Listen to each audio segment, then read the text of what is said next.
Okay, so welcome back to another episode of The Fourth Bag, and I'm literally laughing because Dean and I were just talking about how we were gonna hey, let's pretend that this is next Tuesday, and that we're gonna know the results of this tournament. And I was like, Dean, we're doing this in my garage.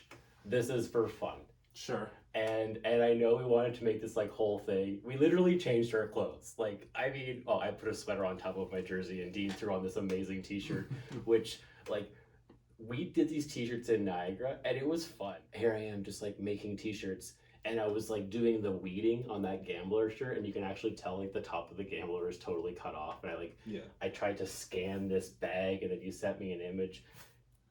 I just think T-shirts are fun. I got the Fourth Bag T-shirt here I made for my partner in Guppy, Hearts and Candy. We're gonna have a little tournament on June 25th. We're just gonna play out back.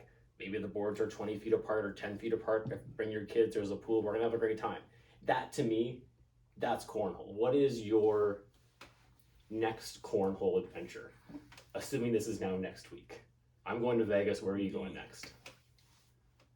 Yeah, the biggest event upcoming is the Peterborough Conference, where the two-man ego trip will once again be teaming up.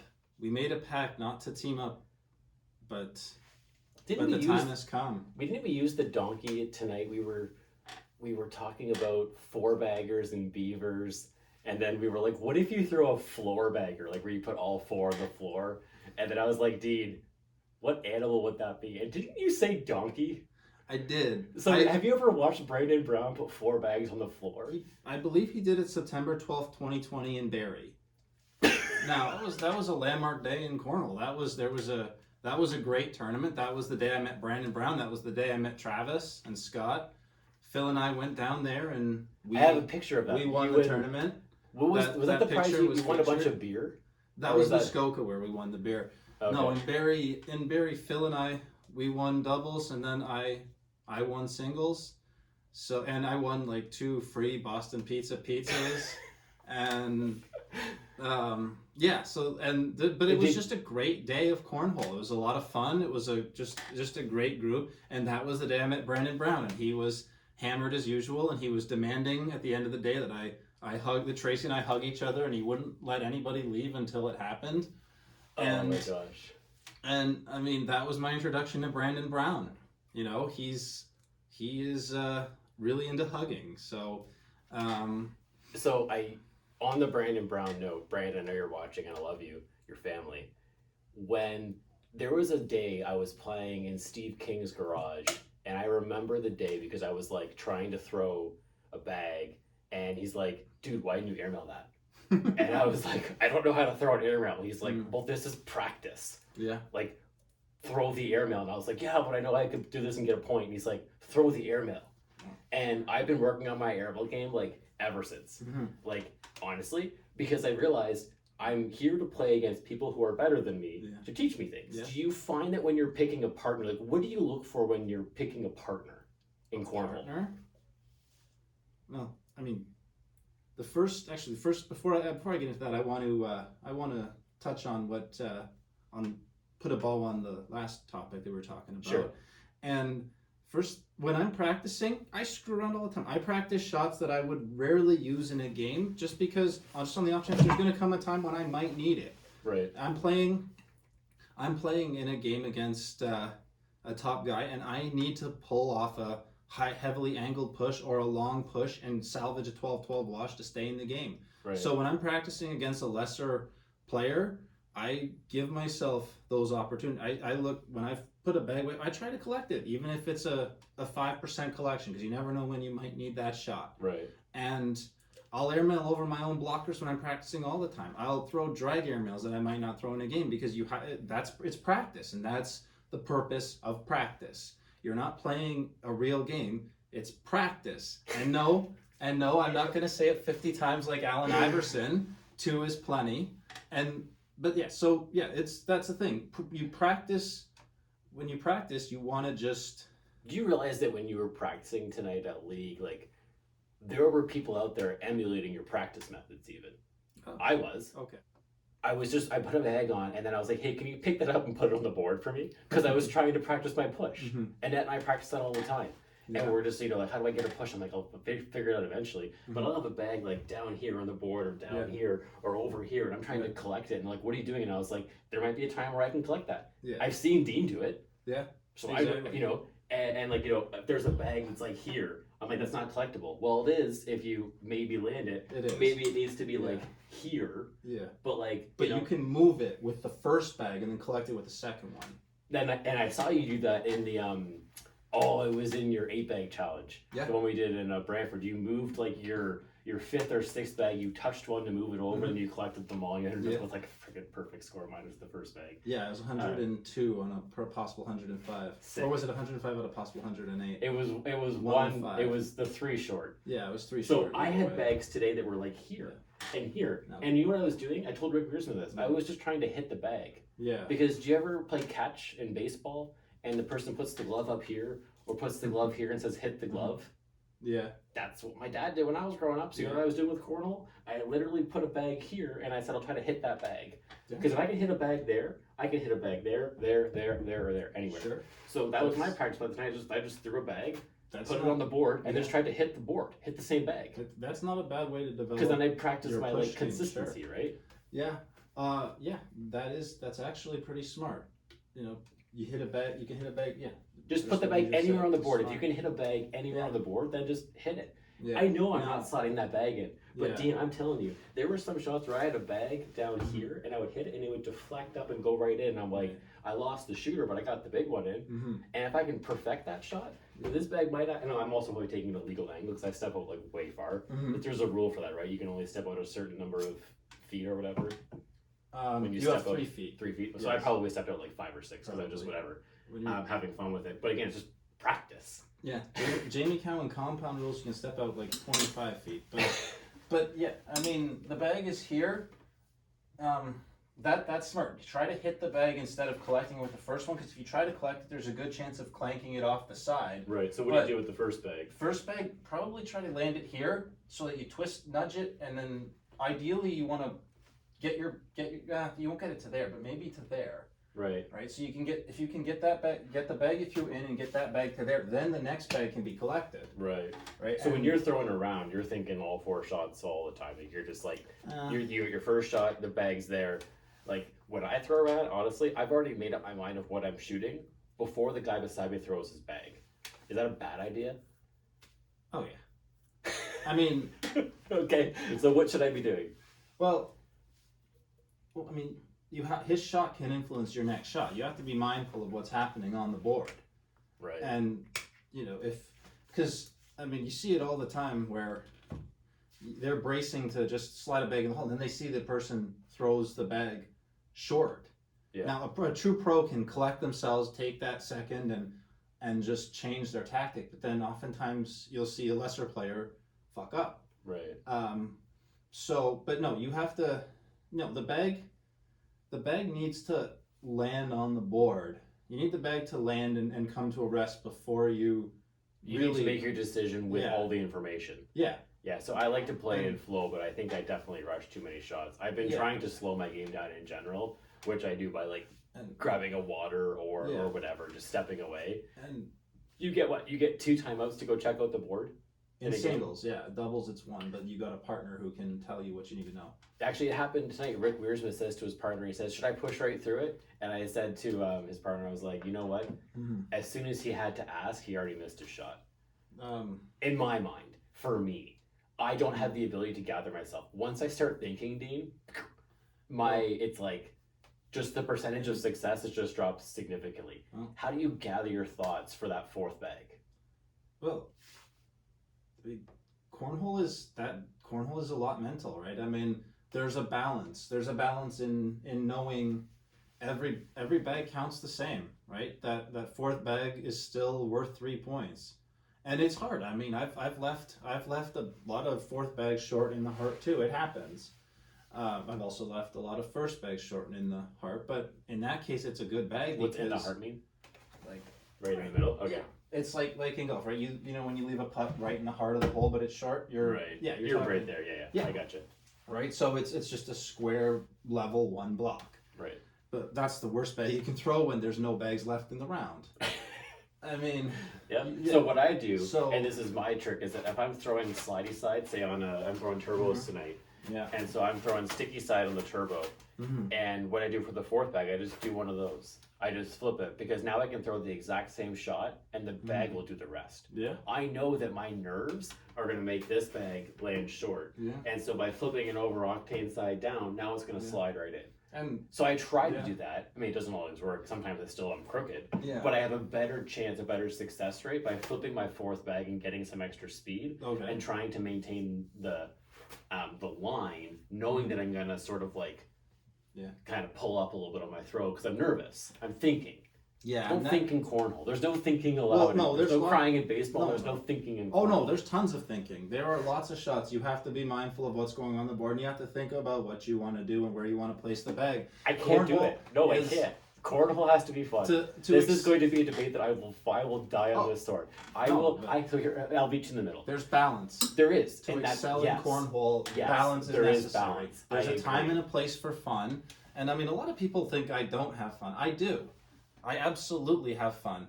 I mean, and part of my fun is practicing remotely, Almost impossible remote shots. percentage shots. Right. But You don't look like you're having fun out there, though. well, but that's part of it. Like a lot of the top pros don't look like they're having fun. Chris, have you see them? And I mean, like when I played those last two games in the pro national, when I had those two really good games, I had hypnotized myself into like I'm not having fun. Right. But I am. But I mean, but by hypnotizing myself into not having fun, I'm just draining all excess energy. All extraneous energy is gone. And Okay. cornhole it's a balancing act. I Right. mean, you have to understand when do I go after this bag? When do I take my medicine and just try to get a 10 or block and try to get Yeah, I induce saw a you do miss that out of today, him? where you're just like, okay, let's just if I see a bag there, Yeah. you just go straight in and don't try to collect that. Yeah. There were times where you know what, tonight at league, I went for those There because like I'm at league. Yeah. To me, league is practice. it is. It's a chance to have like I mean, we're paying our $10, we're having a good Mhm. time. Yeah. It's great to get a title whenever you can. I think I finished third place like 4 weeks Mm-hmm. in a row, and I can't get over the hump because honestly, once I start to realize, like today, I was like, hey, is this the final yet? But I forgot there was a playing game, Mhm. and that would have been the third game, and it would have been the final, but it was the semifinal, and I Oh, choked yeah. because I thought about it. Yeah. And you know, same thing happened when we were playing in St. Thomas. I'm playing against you, Mhm. and I'm like, crap, I can't make a mistake. And I started thinking, I can't think in cornhole. You need to think, but you can't think about the things that don't matter. Okay, what do Right. you mean by that? I mean, it didn't matter. Like what game it is doesn't matter. The shot is the shot. It's not about I need to make this shot to win and advance to the finals. It's about making the shot because I know how to do it. Right. You know. So you literally isolate it down to just like you're just thinking about how do I? Here's a board. What do I do? And it's just a puzzle. pretty much. And you've seen so And- many of them yeah, that it comes quicker. yeah, and And maybe that's what I need to do is I need to see more boards to be able to know what to do Mhm. more quickly because the more Yeah. time it takes to process, that's when I start to overthink. and that's where you hit it. Like that's one thing. That's one thing that most of the time I just know what to do. Right. Right, I don't need to think that heavily. There are shots I do need to think. Okay, what do I want to do with this? If the board gets heavily cluttered, what do I want to do here? And Right. I mean, there are a lot of times sometimes I make a bad throw. Most of the time it's just bad execution. And again, you have to. Do you ever take videos of your matches and then watch them back? I know I did that Yes. for a long time, and it was like that was the best way for me to learn was just to watch. But I was doing it more so to develop like my technical abilities, not my thinking. Do you ever look back at a thing and you actually think, you know, here's the match that I had against Hisner, and I wish I would have thrown this bag, and I'm sitting here on Facebook Live in Cleveland in like a massive game. Like, do you ever watch your games back at that level of detail to actually tune your mind game? Yep. I mean, I oftentimes I look at the shot selection. I'll think to myself, okay, yeah, that is what I just said. Was it a bad shot or was it bad execution? Is there a specific one you can like tell? Like, take me back to a shot. Like, what's the shot you most regret you ever made in cornhole? You've gotta have. What's one you still lose sleep over?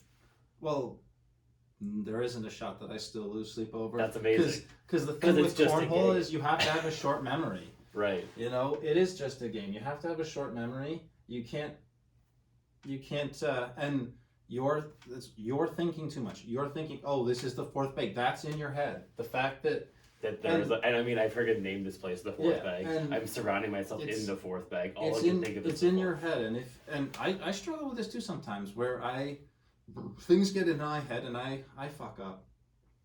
It happens. It's easy to do in this game. It's easy to surround yourself with extraneous thought, Right.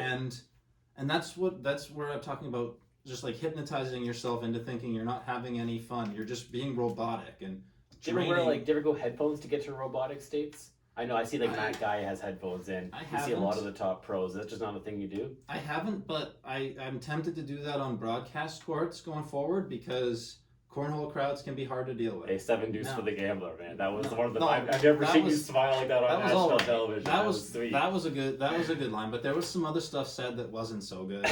I can only imagine the things you could hear up there. Yeah, it was. Oh, I know it was. There's some pretty obnoxious people in the crowd sometimes, and it's like any sports event. Now, let's. So we were talking about things. Actually, I'll tie back to Vegas here because you were Yeah. just talking about.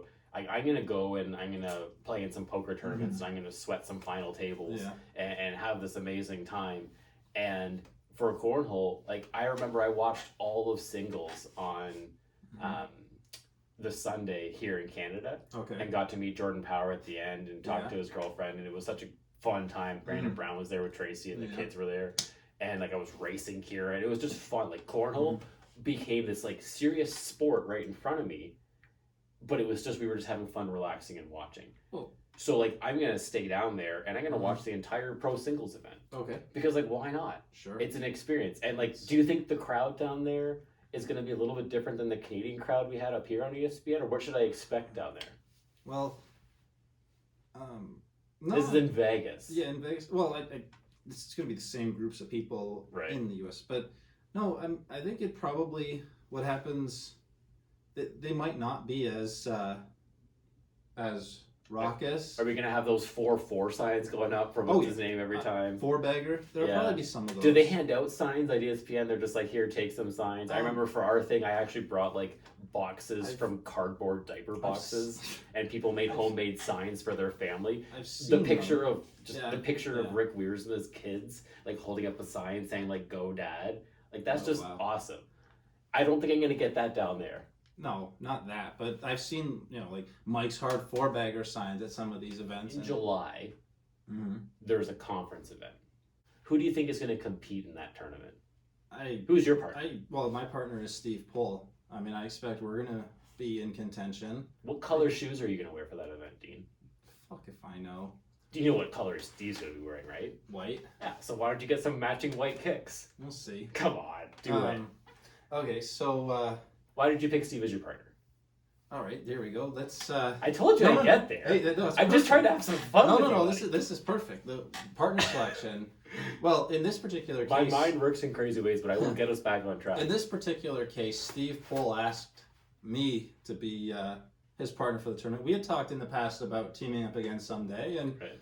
and this was the day. He asked me. Brandon's in Philadelphia that weekend, so I said okay. And I'm happy to have Steve as a partner because I see his commitment to the game. He goes everywhere to play, and that's a big thing I look for in partner selection is, how committed are you to the game? Right? And Tim is very committed to the game. He has made Tim was your Tim St. Thomas partner? Sanchi. Yeah, I've played with him several times in tournaments. Played with him in Essex. Played with him in St. Catharines. Played with him in St. Thomas several times. We've played in a whole bunch of different tournaments because he's committed to the game. He's committed to getting better. Him and I have played dozens and dozens of matches since I moved to Ridgetown in the Wallaceburg League, in warm-ups, in practice. When we're throwing on the side, and that's a big thing I look for. And then when I play with them, I look for how well do we gel as a team? Is there a synergy? When I played with Owen Eastcott and Barry, I felt a real there's a good partnership here. This is a guy who he kept his cool. I mean, there was one match where Dave Dunlop was able to match me, and he played a bang up game, and Alwyn was able to take care of Gary Fournier on his end. He didn't get rattled by the fact that I couldn't dominate like I usually did, and and he's got. And that's another thing I look for. I look for potential, commitment, and potential, and those are the biggest things. Like, do commitment and potential, and then team synergy. Is there a team dynamic? And I mean, Steve and I had a good dynamic as a team when we played together at those tournaments in 2019. So I was definitely looking at revisiting that. Right. So for partner selection for me, when I was deciding on a partner, I've only really had to pick a partner for a couple of events. And so I chose my buddy Kevin Guppy. We wore these fourth bag shirts, made one for him, made one for me. And it was just because he was just a buddy of mine. We both throw Apex bags. We were a good match. And honestly, he just kept my nerves down. We were playing cribbage. Yeah. There's a crib board somewhere up here, over there. It's literally, check this out. This crib board is signed by Team Newfoundland. Yeah. So Team Newfoundland, you'll note some of these names here. We got Val Mayo, we got Angela, aka Cornstar. Mm-hmm. See this name? Dion Cruz. It's Dion Cruz's first autograph. Oh wow. He autographed my cribbage board. So I have the autograph of an ACL Pro, and one day you'll have to come over and sign this fourth bag cornhole club because you are officially a guest. All right. So we'll take care of that at some point. Some. But like, yeah, we have partner selection. We were talking about partner selection. So Guppy was my partner. Yeah. We had a great time. Mm-hmm. And while I was in Niagara, I talked to Jeff Colbert, and Jeff Colbert is, he lives up north, and so, we're not in the same city. And I was like, hey, want to meet in the middle, and we'll go partner for this. Mm-hmm. We'll go play advanced doubles. Yeah. We might not win, but we'll have a great time trying. And if we make a run and we win a game, that's awesome. If we win a couple of games, amazing. I think you play rounders for 4, and then double elimination. I think that's for what doubles. they're doing So at worst case, I get to play 6 games Sure. against quality opponents. Yeah. Worth the price of admission in my mind. What are Yeah, your thoughts fair on enough. like playing up to the next level? I think you want to show you can win at the lower levels, so that you belong in the upper level, Right. and then you win at the lower level, and then you play up, Right. right? Because you have to win before you get good, Right. and that's how it works. And I mean, and this our views on partner selection underscore where we are in the game. I mean, For you sure. are in a sort of newer phase. Having a good time, having fun. It's like the honeymoon phase of cornhole. Yeah, and Did you go through the honeymoon phase of cornhole where you were just like, I love this game and I love everything about it? yes. And who was your partner then? Was that when you were winning tournaments with like the Phil Tavares tournament, No, or was it before that? that was before that. Okay, so Like, when did you start seriously thinking about your partner selection and not just picking up the guy on the street? Because right now I'm still at like, let's find a guy that just wants to have fun. once I knew I was good enough to win, Okay. that was when it became important to me to have a partner who, I felt like I could win with. And Right. and I mean that's another criteria in choosing a partner. It's got to be a situation I feel like I can win with this person, but I don't want it to be a situation where we're just going to trample the field. Like a dream team type thing? Yeah, like we don't need to be the two best players playing with each other. And I mean that happened in the Kitchener League the first, like in the 2019 year, and it didn't really make it fun for anybody because Scott Sullivan and Jeff Shantz just steamrolled the field, and Jamie Cowan and Steve Pohl will get a win occasionally, and said once the calendar turned to 2020, I realized I was good enough to win, but that I needed a partner, and that was where I got Kevin Smith from Buffalo to be my partner for the February regional, and that was we ended up winning, and I remembered. Well, I mean that was actually a few months in the making because we were on a crew cup team at the Vic Mount compound just up the road, Right. and we were on the same side of the crew cup. Which And means that you're throwing the 2 bags, he's throwing 2 bags. We're You're throwing 4 together on one right. side. Got it. And then from there, he was at the Bingamans tournament in January, and he said, we had a match, and then afterwards, I that was the day I realized I needed to.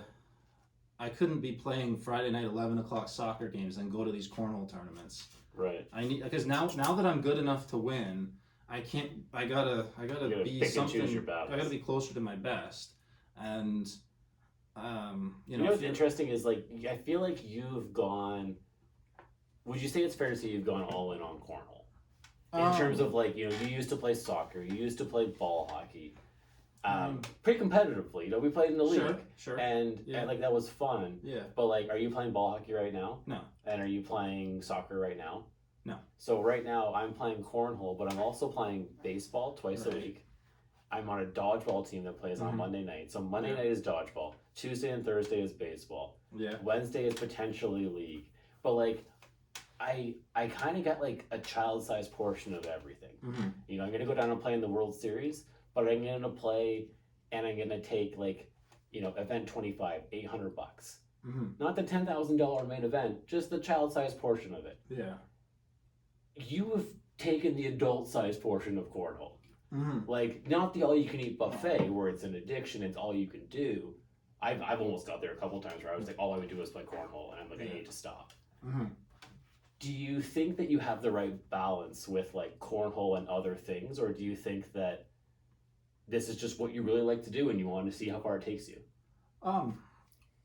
Well, okay. So first thing I want to put a Put a bow bow on my on something conversation else. with Kevin, and so at Bingaman's we had the match, and that was the day I had the come to Jesus moment where I realized I needed to make cornhole my top priority over soccer. Right. And I mean, actually, this kind of fits into the It does. answer anyway. I know. So, I was leading you into it. So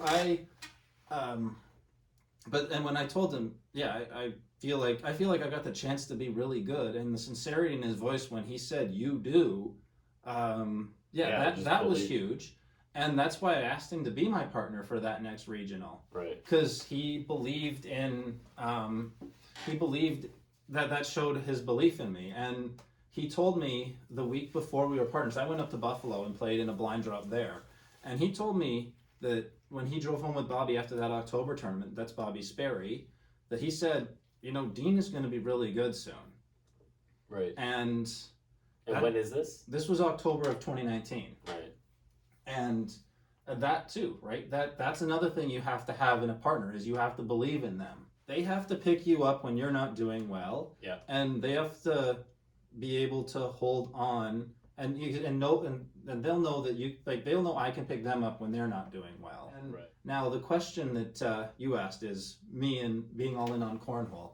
And well, the answer is after Bingaman's, I was like I want to continue with soccer because I've got the team to do something. I want to finish big and then focus on cornhole. And then COVID became a pandemic officially. I can't just go back to soccer in 2 years, after being gone for 2 years and pick up. We're not going to pick up right where we left off, Right. right? And because now I'm excelling at cornhole and there's something to gain, Right. I'm trying to go with it and see how far I can actually go. Yeah. I mean, I'm 37 years old. I can't play soccer. I don't have forever in a sport like soccer against 25-year-olds. Right. I don't have. My back agrees with you. It feels your Mm. pain. I'm sitting here trying to hack at playing baseball this many nights a week, and like I literally woke up the last 2 mornings lying on a pack of ice and icing my arm. Like Justin Clark was over yesterday. We were just like, I'm icing my arm in the morning. Like, what are you doing? But just like, I'm just sore. Our bodies don't recover. But I feel like in cornhole, like, I mean, yeah, you can get hurt and like there's some activity there, but generally speaking, relative to a game like baseball or soccer, your body can handle cornhole for longer. Cornhole players come in all shapes and sizes. It's They beautiful. I love it. They do. Yeah, I mean, I still work out. I work out 5 days a week so that I can justify eating like a pig when I want to. But Oh my gosh. but like You just reminded me that when we were talking about Vegas, we were supposed to be talking about In-N-Out Burger. Tell me the In-N-Out Burger story. so. I'm already laughing at listening to it. Go ahead. It's like I gotta rewind into that, but just tell it. The In-N-Out Burger. You know what? Here, story. I'll segue into it. No. So I went to St. Thomas, Yeah. and I was like, what am I gonna have for lunch? And they had this special. It was 4 beers and a pound of wings for what, like $30 or whatever. It seemed reasonable. Yeah. But like I don't drink, so I don't want 4 beers. But I saw all the food they had there and it looked delicious. But I was like, man, I'm going for lunch. I'm going to the mall for lunch.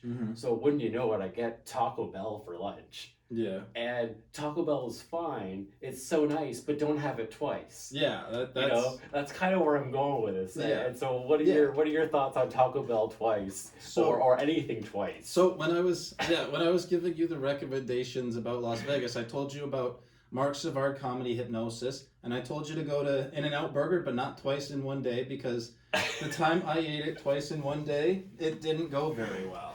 So I was in San Antonio and I ate In-N-Out Burger for lunch, and it was so good that I went back and ate it again for dinner. And I got like 35 minutes out of San Antonio, 35, maybe 40 minutes, and I'm in a town called New Braunfels. And it hits me that I gotta take a shit, and this is not gonna go very well. So I just say, okay, fine. I'll just pull over at the next exit and we'll be good. But the next exit has no commerce at all. None. It's just rural area and forest, and it's just a country road. Second exit, same shit. Third exit, same fucking shit. Like the same shit is building up inside of you. And the shit, and the shit is it's now. I'm driving down the highway and it's begging to get out. And we're 5, 6, 7 minutes in, whatever it was. I mean, it might as well have been an hour at that point. But I finally get to an exit that has some commerce, and I'm just like, okay, good. But as I pull off at the exit, there's a little bit that gets out. And yes, I actively shit my pants on the highway in Texas. So I pull into the parking lot, and it's a Cracker Barrel. So I park my car, and I have to make a split-second decision. Do I shuffle down the side of the building, holding my ass cheeks together with one hand, or do I just break into a full sprint? And do I just break into a full sprint and just live with the consequences? And I'm like, well, I've done the ass cheeks. Well, I've held my ass cheeks together before, and this time it's not going to work. The cat's already out of the bag. So I just sprint alongside the Cracker Barrel, and I am full on shitting. I mean, it squirts out my ass, runs down my leg onto the ground. But luckily, before I turned the corner and get to the checkerboards, it stopped. So nobody had any idea what I had done. So in George Carlin, I was taking a shit while running at full speed. So I feel like if people were to come here, they might actually say that I have taken a big giant shit in this room because of all the house gear I have. No. We need to finish. Can we put story. a bow on this shit story? No. I'm trying to segue out of it, but you go as long as you need. So I nobody saw what I had done, and so I collect myself and I walk alongside the building and walk into the Cracker Barrel, and I just walk, and I'm cool as a cucumber. And I just walk to the bathroom. You're full of shit, is what you are. No, not anymore. Not full anymore. So I walk into the bathroom, and I finish. I had to courtesy flush with how much shit was left in all the toilet paper, so I wouldn't overflow the toilet. So I finish. I clean up my legs. I throw my underwear in the garbage. I walk back out into the lobby. I buy something mostly just to see if the clerk gave any hints that they had any idea what had happened, and I don't think they did. So I go back outside and I see seagulls chowing down on my pieces of shit. Oh my gosh, and you're just like, fucking seagulls, do you eat pieces of shit for breakfast?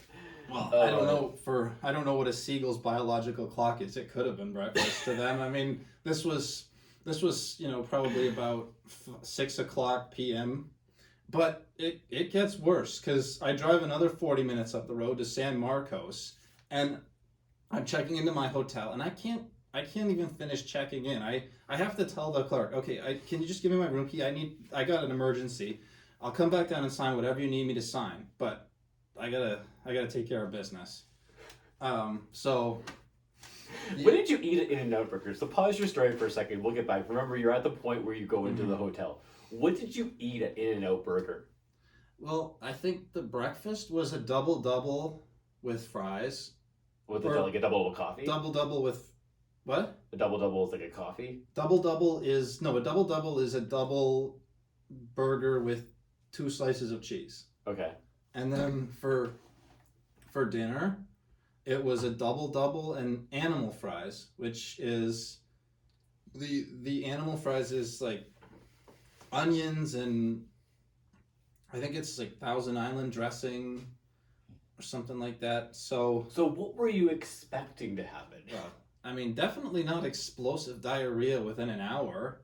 I mean, That's fair. and also I wasn't expecting to have 3 exits in a row with no commerce of any kind. Yeah, that's I mean, kind of brutal. I'm not going to go in the forest. It's Texas. There's alligators and there's rattlesnakes, and I don't want to be caught with my pants down facing those animals. I respect that, and thank you for sharing that wonderful story about your shit. Best story of my life. And now it's out there. We've touched on again. We're just gonna go right to Gambler versus Gun and get out of here because like that just story was super shitty but super awesome. I can't believe I literally let you talk about your shit for that long. So we've talked about the NHL conference finals. We talked about the NBA finals.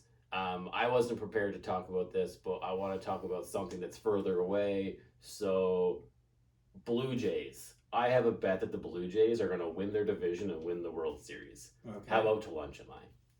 Is there a chance? I don't think so. Can they win their division? I mean, I think they can make the playoffs. I think there's a good chance they make the playoffs, but winning that division is going to be hard. The Yankees are a really good team this year. So who's going to win? Is it the Yankees that you have winning the AL East? I think so. It's getting too late, but I almost started talking about arbitrage and gambling. That'll be a tease. If you want to tease the next episode, we can talk about it at some point. But there will be a time where we can actually talk like the logistics of what the gambler means. Why Sure. are you the gambler? We'll dig into that. So tune into that maybe on a future episode. Tonight it's way too late to be doing that. We've got a lot of content. This is super fun. I can't wait for you to come down again. I know we did it with the virtual thing with on the TV here, but honestly, I feel like it's just like more real just being here. Yeah. So we'll do this as often as we can. Mhm. We got a couple episodes pumped out tonight, and Yeah. you know, it was fun. It was. Cheers, buddy. All right.